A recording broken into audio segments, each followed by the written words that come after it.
মুক্তিযোদ্ধার তুলির আঁচড়ে উঠে আসে আমাদের সেই মহান মুক্তিযুদ্ধের ইতিহাস। অংশগ্রহণ করেছিল তাদের আত্মত্যাগ, যার নেতৃত্বে আমাদের এই দেশের মুক্তিযুদ্ধ পরিচালিত হয় এবং বিজয় আমরা অর্জন করি জাতির পিতা বঙ্গবন্ধু শেখ মুজিব।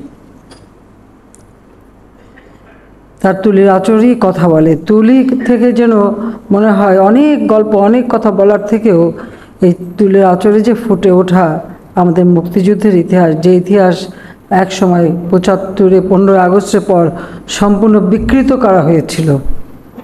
আমাদের বিজয়ের বার্তা সেটা কিন্তু ধ্বংস করে দেওয়া হয়েছিল। মূলত পরাজিত শক্তিরাই যেন আমাদের দেশে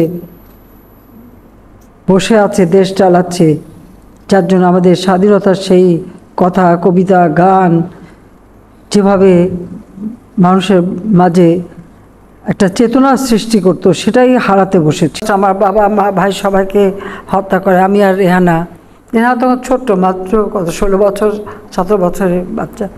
আমরা জার্মানিতে ছিলাম, আমরা কিন্তু দেশে ফিরে আসতে পারিনি, কারণ তখন যারা ক্ষমতা দখল করেছিল আশ্রয়ে ছিলাম, রিফিউজি হিসেবেই থাকতে হয়।